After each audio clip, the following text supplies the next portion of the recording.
बीड जिल्ह्यातील उपसरपंच गोविंद बर्गे आत्महत्या प्रकरणाने प्रकाश झोतात आलेल्या धाराशिव जिल्ह्यातील तुळजाई कला केंद्राचा परवाना अखेर जिल्हाधिकाऱ्यांनी कायमस्वरूपी रद्द केला आहे।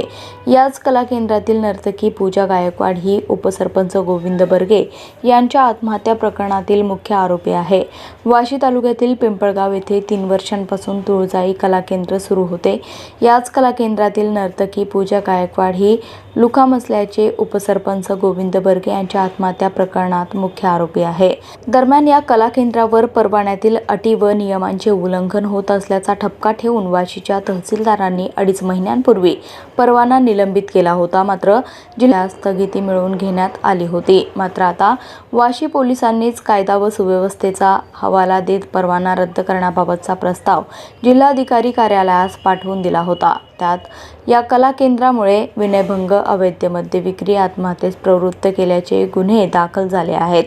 याशिवाय स्थानिक महिलांनी गावातील तरुणाई बिघडत असल्याचा दावा करीत उठाव केला असल्याचे संदर्भ पोलिसांनी प्रस्तावात दिले होते। या अनुषंगाने जिल्हाधिकारी कीर्ती किरण पुजारी यांनी तुळजाई कला केंद्राचा परवाना कायमस्वरूपी रद्द करण्याचे आदेश काढले आहेत।